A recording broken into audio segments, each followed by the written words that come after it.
नमस्कार। बायजूस आईएएस हिंदी में आपका स्वागत है।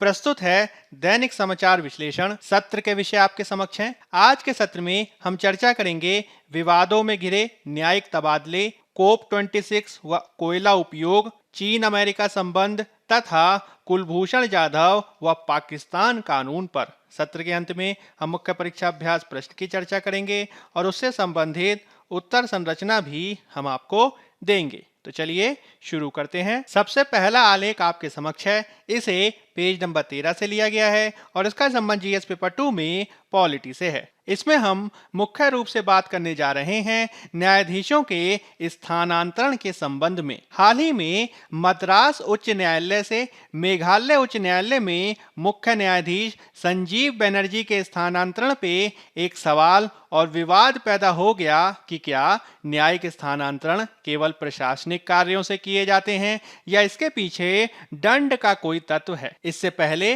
2019 में भी न्यायमूर्ति विजया के ताहिल रमानी के मामले में यह देखा गया जब उन्हें मद्रास उच्च न्यायालय से मेघालय स्थानांतरित कर दिया गया, हालांकि उन्होंने इस्तीफा देने के विकल्प को चुन लिया था। इसी पूरे मामले के संदर्भ में हम इस बात को समझने का प्रयास करेंगे कि जब हम बात करते हैं न्यायाधीशों के स्थानांतरण या फिर जजों के तबादले की, तो इसके संदर्भ में संवैधानिक व्यवस्था किस प्रकार की है और साथ ही साथ न्यायिक निर्णयों के माध्यम से इसमें क्या व्यवस्था की गई है। जब हम संविधान के बारे में बात करते हैं तो जजों के तबादले के संदर्भ में संविधान का अनुच्छेद 222 महत्वपूर्ण हो जाता है, जिसके अनुसार मुख्य न्यायाधीश सहित उच्च न्यायालय के न्यायाधीशों के स्थानांतरण का प्रावधान इसमें किया गया है, जिसमें राष्ट्रपति भारत के मुख्य न्यायाधीश से परामर्श के पश्चात एक न्यायाधीश को एक उच्च न्यायालय से किसी अन्य उच्च न्यायालय में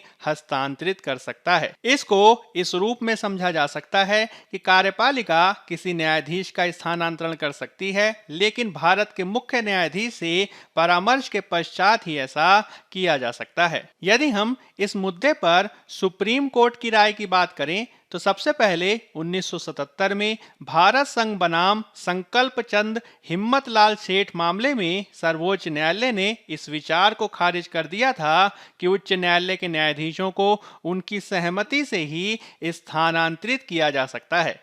इसके तहत सुप्रीम कोर्ट के द्वारा यह तर्क दिया गया कि स्थानांतरण शक्ति का प्रयोग केवल जनहित में किया जा सकता है और इसके अलावा राष्ट्रपति पर भारत के मुख्य न्यायाधीश से परामर्श करने का दायित्व है, जिसका अर्थ है कि सभी प्रासंगिक तथ्यों को भारत के मुख्य न्यायाधीश के समक्ष रखा जाना चाहिए और इसके अलावा यदि भारत के मुख्य न्यायाधीश चाहें तो वे संबंधित न्यायाधीश या फिर अन्य से तथ्यों को जानने और पता लगाने का भी अधिकार रखते हैं।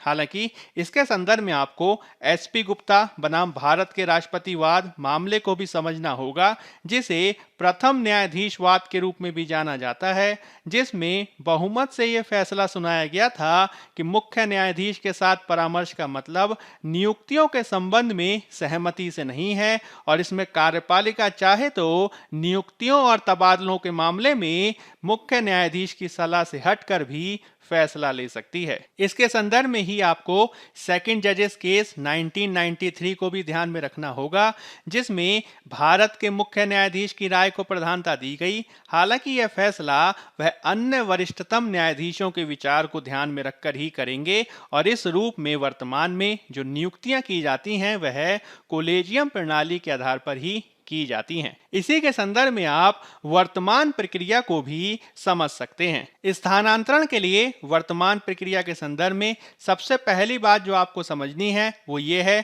कि इसमें कोलेजियम के आधार पर स्थानांतरण किया जाता है और इसमें न्यायाधीश की सहमति की आवश्यकता नहीं होती है। इसमें मुख्य रूप से जितने भी स्थानांतरण किए जाते हैं वह जनहित में किए जाते हैं और पूरे देश में न्याय के बेहतर प्रशासन को बढ़ावा देने के लिए किए जाते हैं। इसके संदर्भ में यदि मुख्य न्यायाधीश के अलावा किसी अन्य न्यायाधीश को स्थानांतरित करना होता है तो भारत के मुख्य न्यायाधीश को संबंधित अदालत के मुख्य न्यायाधीश के साथ साथ उस न्यायालय के मुख्य न्यायाधीश के विचारों को भी लेना चाहिए जिसमें स्थानांतरण किया जा रहा है।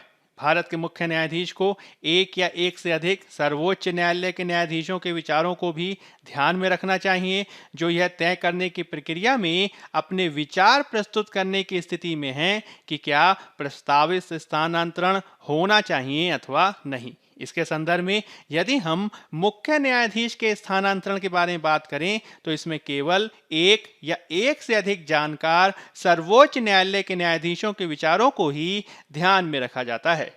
यह विचार सभी लिखित रूप में व्यक्त किए जाने चाहिए और उन पर भारत के मुख्य न्यायाधीश और सर्वोच्च न्यायालय के 4 वरिष्ठतम न्यायाधीशों के द्वारा विचार किया जाता है, यानी पूरे के पूरे कोलिजियम के द्वारा विचार किया जाता है। फिर यह सिफारिश केंद्रीय कानून मंत्री को भेजी जाती है और अंततः प्रधानमंत्री राष्ट्रपति को सलाह देते हैं कि किस प्रकार से स्थानांतरण किया जाना है। हालांकि यह जो स्थानांतरण है वह तब विवादित बन जाता है जब जनता के वर्गों को या फिर मीडिया आदि के वर्गों को ये लगने लगता है कि एक न्यायाधीश को एक उच्च न्यायालय से दूसरे उच्च न्यायालय में स्थानांतरित करने के पीछे दंडात्मक तत्व विद्यमान है और इसके संदर्भ में उन्हें सरकार के विरुद्ध जाने के लिए दंड दिया गया है। हमें यह भी ध्यान रखना होगा कि प्रथा के रूप में सर्वोच्च न्यायालय और सरकार स्थानांतरण के कारण का खुलासा नहीं करते हैं। इसके चलते भी कई बार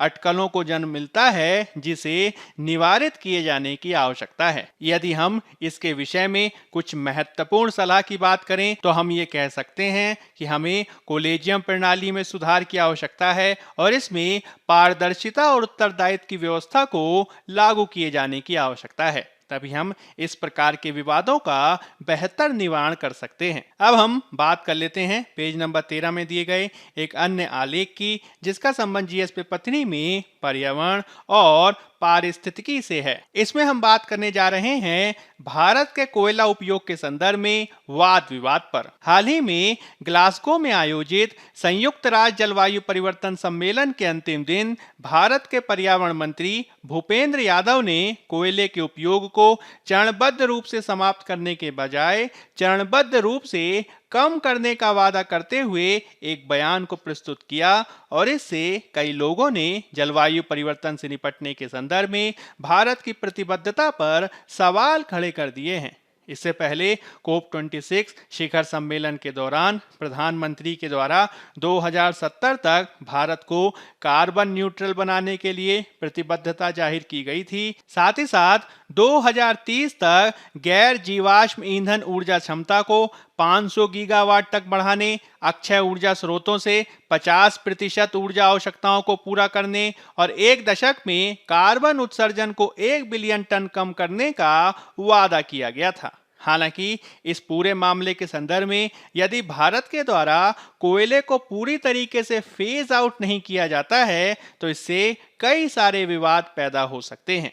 आपको ये समझना होगा कि कार्बन उत्सर्जन के संदर्भ में, ग्लोबल वार्मिंग के संदर्भ में कोयले को सबसे महत्वपूर्ण अपराधी माना जाता है, क्योंकि उसके द्वारा सबसे ज्यादा मात्रा में प्रदूषण फैलाया जाता है और इसी के चलते उसका प्रयोग जांच के दायरे में आ जाता है। हालांकि भारत के द्वारा 2070 तक कार्बन न्यूट्रलिटी की बात किए जाने के बावजूद भारत के लिए कोयले पर निर्भरता कम करना काफी मुश्किल है। हमें ये याद रखना होगा कि कोयले का उपयोग भारत की 70% से अधिक बिजली की जरूरतों को पूरा करता है और इसका अधिकांश भाग घरेलू खदानों से देखा जा सकता है। हमें यह भी याद रखना होगा कि किस प्रकार से पिछले एक दशक में भारत की कोयला उत्पादन और कोयला की आवश्यकताओं में वृद्धि देखी गई है, जिसके तहत 2020-21 के वित्त वर्ष में भारत ने 716 मिलियन टन कोयले का उत्पादन किया था, जबकि यह 10 साल पहले मात्र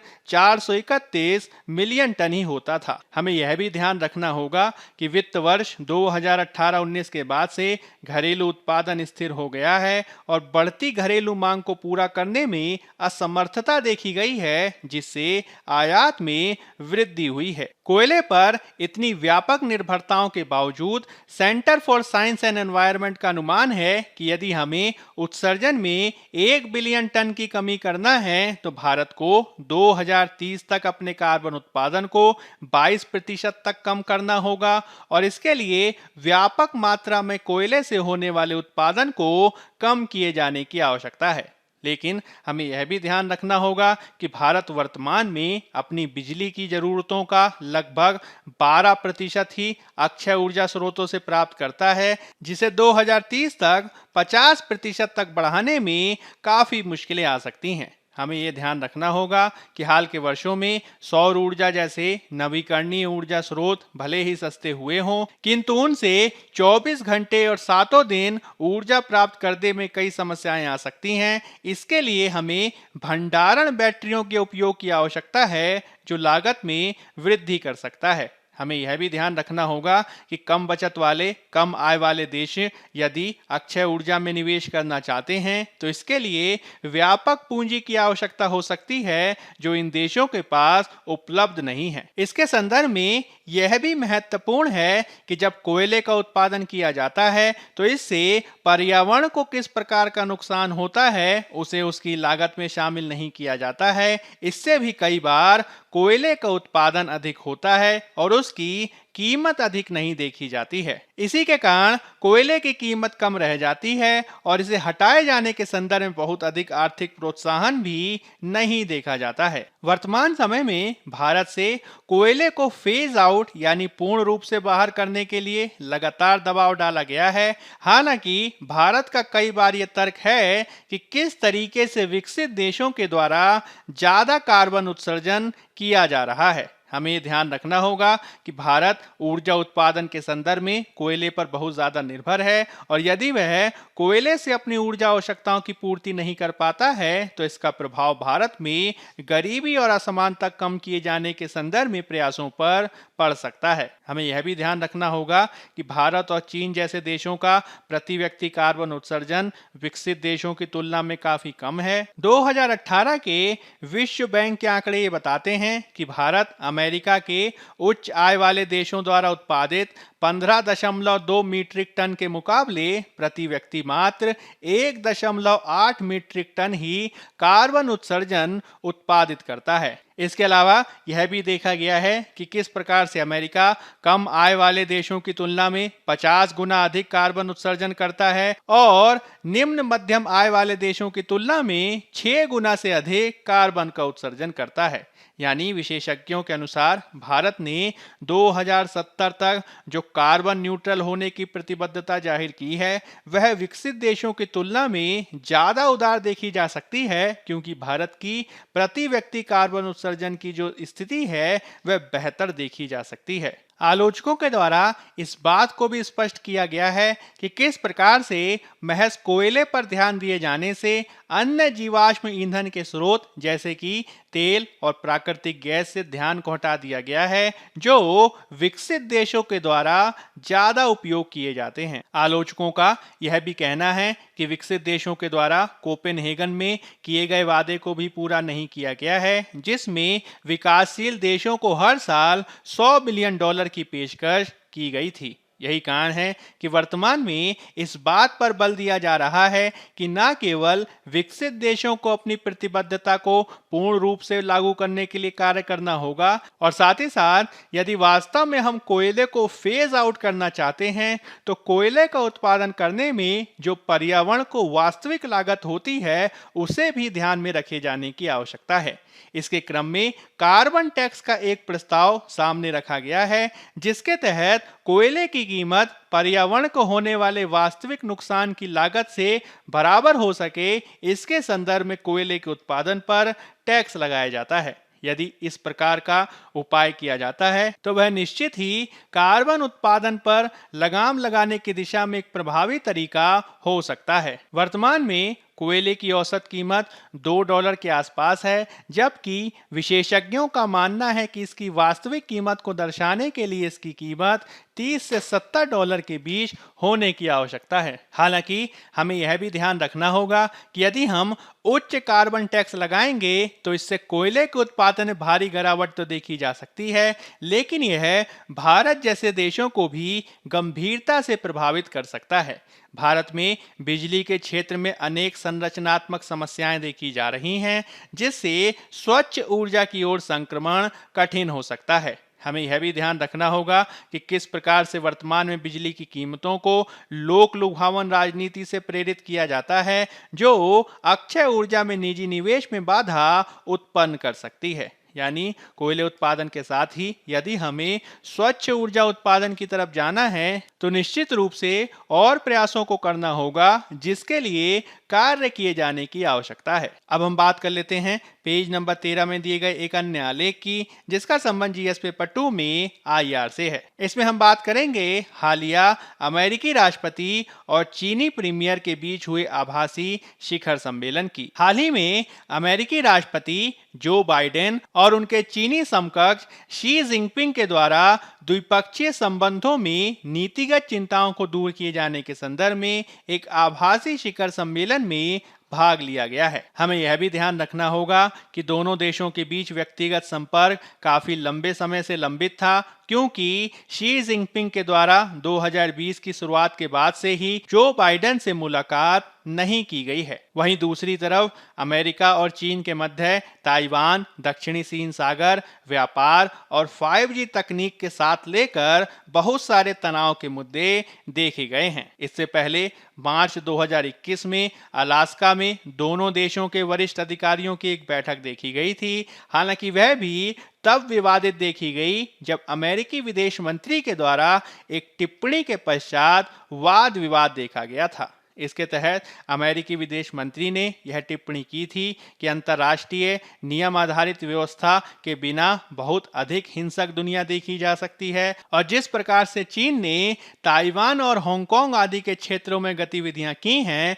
वह अंतर्राष्ट्रीय विश्व व्यवस्था के लिए खतरा हो सकती हैं। इसके बाद से यह जो वर्तमान आभासी शिखर सम्मेलन हुआ है, इसमें दोनों राष्ट्रपतियों द्वारा अपने विचारों को व्यक्त किया गया है। फिर भी इसमें व्यापक सफलता की घोषणा नहीं देखी जा सकती है, जिससे चिंताएं उत्पन्न हो गई हैं। हमें ध्यान रखना होगा कि वर्तमान में अमेरिका और चीन के मध्य व्यापार और टैरिफ के साथ ही कुछ अन्य मुद्दों को लेकर भी तनाव देखा जा रहा है। 2019 और 20 में पूर्व राष्ट्रपति डोनाल्ड ट्रंप के काल में विभिन्न चीनी निर्यातों पर अमेरिका के द्वारा टैरिफ बढ़ाया गया, जिसके चलते दोनों में व्यापार में बाधाएं देखी गई थीं। इसको रोके जाने के संदर्भ में एक समझौता किया गया था, जिसके तहत चीन को 2021 के अंत तक 380 बिलियन अमेरिकी डॉलर का अमेरिकी सामान खरीदना अनिवार्य था, लेकिन कोरोना के चलते इसमें बाधा देखी गई है। इसी प्रकार से वर्तमान में ताइवान के प्रश्न को लेकर भी दोनों देशों के मध्य तनाव देखा गया है, जिसके तहत अमेरिका के द्वारा ताइवान को हथियार बेचे गए हैं, जिससे अमेरिका और चीन के मध्य संबंध खराब होते जा रहे हैं। ताइवान को सीधे हथियार की बिक्री के साथ ही वर्तमान में 5G प्रौद्योगिकी के हस्तांतरण आदि को लेकर भी तनाव देखे जा रहे हैं, जिसके निवारण के लिए कार्य किए जाने की आवश्यकता है। वर्तमान का आभासी शिखर सम्मेलन दोनों राष्ट्रपतियों के बीच तनाव को कम करने में एक महत्वपूर्ण कारक साबित हो सकता है, लेकिन दोनों देशों को अपने मध्य विद्यमान तनाव के बिंदुओं को दूर किए जाने की आवश्यकता है। यद्यपि इसमें त्वरित सफलता की घोषणा की आशा नहीं की जा सकती, किंतु भविष्य में इसके संदर्भ में बेहतर प्रतिक्रिया और अनुक्रिया देखी जा सकती है। अब हम बात कर लेते हैं पेज नंबर 13 में दिए गए एक अन्य आलेख की, जिसका संबंध जीएस पेपर 2 में आईआर से है। इसमें हम बात करेंगे मुख्य रूप से कुलभूषण जाधव विवाद और पाकिस्तान के कानून पर। हाल ही में 17 नवंबर को पाकिस्तान की संसद के द्वारा जासूसी और अन्य आरोपों में मौत की सजा पर भारतीय नौसेना के पूर्व अधिकारी कुलभूषण जाधव को अपील का अधिकार देते हुए अंतर्राष्ट्रीय न्यायालय समीक्षा और पुनर्विचार विधेयक 2021 को पारित किया है। हालांकि भारत के द्वारा इस कानून के बारे में संदेह व्यक्त किया गया है और भारत का ये कहना है कि वह अभी भी जुलाई 2019 के अंतर्राष्ट्रीय न्यायालय द्वारा निर्धारित शर्तों को पूरा नहीं करता है, जिसमें भारत को जाधव तक काउंसलर एक्सेस की अनुमति की बात की गई थी। इस पृष्ठभूमि में ही आपको ये ध्यान रखने की जरूरत है कि जब हम बात करते हैं कुलभूषण जाधव मामले की, तो इसका संबंध 2016 के बाद से देखा जा सकता है, जिसमें मार्च 2016 में उनको गिरफ्तार किया गया था और उसके बाद से ही इसके संदर्भ में विवाद देखा जा रहा है। उल्लेखनीय है कि कुलभूषण जाधव एक भारतीय नागरिक हैं और पाकिस्तानी सरकार के द्वारा यह आरोप लगाया गया कि वे एक जासूस हैं और उन्हें पाकिस्तान के बलूचिस्तान प्रांत में आतंकवाद और भारत की खुफिया agency research and analysis wing यानी रॉ के लिए जासूसी करने के आरोप में गिरफ्तार किया गया था।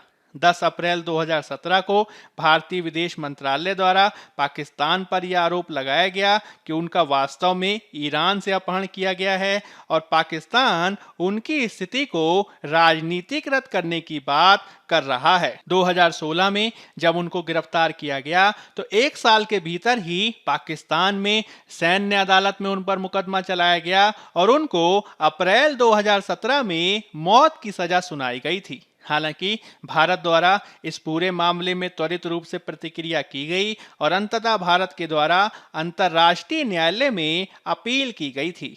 मई 2017 में जब भारत के द्वारा अंतर्राष्ट्रीय न्यायालय में अपील की गई, तब अंतर्राष्ट्रीय न्यायालय ने मामले पर अंतिम निर्णय होने तक उनको फांसी दिए जाने पर रोक लगा दी थी। 2019 में अदालत ने जाधव की रिहाई की अपील को तो खारिज कर दिया, किंतु पाकिस्तान को भी फांसी को निलंबित करने का आदेश दिया था। साथ ही साथ उसके द्वारा ये फैसला सुनाया गया कि पाकिस्तान को कुलभूषण जाधव के मुकदमे और दोष सिद्धि की पूरी प्रक्रिया की समीक्षा करनी होगी और भारत को भी काउंसलर एक्सेस प्रदान करने की बात कही गई थी। हालांकि पाकिस्तान के द्वारा भारत को एक बार काउंसलर एक्सेस दिया गया था, हालांकि बाद के अनुरोधों को लगातार रोका गया है। भारत द्वारा मुख्य रूप से अंतर्राष्ट्रीय न्यायालय में यह तर्क दिया गया था कि किस प्रकार से कुलभूषण जाधव को वियना कन्वेंशन के तहत उनके अधिकारों से वंचित किया गया है और पाकिस्तान उनकी गिरफ्तारी के बारे में नई दिल्ली को सूचित करने में विफल रहा था। अंतर्राष्ट्रीय न्यायालय के द्वारा 2019 में जब निर्णय दिया गया तो उसके बाद से ही भारत लगातार ये मांग कर रहा है कि जाधव को भारत द्वारा सहायता दिए जाने के संदर्भ में उनको कानूनी रूप से वकील उपलब्ध कराया जाना चाहिए और उनको दूतावास से सहायता दी जानी चाहिए। किंतु पाकिस्तान के द्वारा काउंसलर एक्सेस की इस मांग को लगातार खारिज किया जाता रहा है और अब इस कानून के माध्यम से उसने कुलभूषण जाधव को अपील करने का मौका दिया है, किंतु भारत द्वारा लगातार इस बात पर शक जाहिर किया जाता रहा है कि किस प्रकार से पाकिस्तानी न्यायिक प्रक्रिया पारदर्शी हो पाएगी अथवा नहीं, और यदि उसी प्रकार का मामला फिर देखा जाता है तो इससे और विवाद पैदा हो सकता है। भारत का यह भी कहना है कि अंतर्राष्ट्रीय न्यायालय के संदर्भ में जो पाकिस्तान के द्वारा कानून बनाया गया है वह वास्तव में 2020 के अध्यादेश का ही दोहराव मात्र है, जिसे भारत पहले ही खारिज कर चुका है। भारत द्वारा लगातार इस बात को कहा गया है पाकिस्तान जाधव के लिए निष्पक्ष परीक्षण की प्रक्रिया को उपलब्ध कराने के साथ ही काउंसलर एक्सेस भी प्रदान करे, किंतु इसके संदर्भ में अभी तक अंतिम निर्णय नहीं लिया गया है। पाकिस्तान द्वारा यह जो कानून बनाया गया है उसके तहत यह देखा जा सकता है कि किस प्रकार से वह लगातार इस बात को साबित करने का प्रयास कर रहा है कि वह अंतर्राष्ट्रीय न्यायालय के आदेशों का पालन करने के लिए प्रतिबद्ध है, किंतु जिस तरीके से उसके द्वारा अंतर्राष्ट्रीय न्यायालय के सभी बातों को पूर्ण रूप से लागू नहीं किया गया है वह काफी चिंता का विषय है और इसके संदर्भ में आगे भी समस्या देखी जा सकती है। अब हम बात कर लेते हैं मुख्य परीक्षा अभ्यास प्रश्न की। पहला प्रश्न है, जजों के तबादले पर भारतीय संवैधानिक व्यवस्था क्या है? न्यायिक तबादलों पर हालिया विवाद की पृष्ठभूमि में स्थानांतरण के लिए वर्तमान प्रक्रिया की व्याख्या करें। 15 अंक 250 शब्द। दूसरा प्रश्न है, भारत में कोयले का उपयोग लगातार जांच का कारण क्यों बना हुआ है? कोप 26 शिखर सम्मेलन में भारत की प्रतिबद्धताओं की पृष्ठभूमि में चर्चा करें। 15 अंक 250 शब्द। पहले प्रश्न की भूमिका में आप न्यायिक तबादले पर हालिया विवाद का सामान्य परिचय देंगे और इसके मुख्य भाग में आप न्यायिक तबादले पर भारतीय संवैधानिक व्यवस्था को स्पष्ट करेंगे, जजों के तबादले पर सुप्रीम कोर्ट की स्थिति को स्पष्ट करेंगे और विवादों के समाधान में उपयुक्त सुझाव भी देंगे। अंत में आप एक उपयुक्त सकारात्मक निष्कर्ष प्रस्तुत करेंगे और इस रूप में आपका उत्तर पूर्ण होगा। दूसरे उत्तर की संरचना की भूमिका में आप कोप 26 शिखर सम्मेलन का सामान्य परिचय देंगे और इसके मुख्य भाग में आप भारत में कोयले के लगातार बढ़ते उपयोग को आंकड़ों से स्पष्ट करेंगे, कोयले के उपयोग को कम करने के संदर्भ में हालिया वाद विवाद व घोषणाओं की व्याख्या करेंगे, इसके संदर्भ में चुनौतियों को स्पष्ट करेंगे और चुनौतियों के निवारण में उपयुक्त सुझावों को भी देंगे। अंत में एक उपयुक्त सकारात्मक निष्कर्ष प्रस्तुत करेंगे और इस रूप में आपका उत्तर पूर्ण होगा। बायजूस आईएएस हिंदी के आज के अंक में फिलहाल इतना ही। धन्यवाद।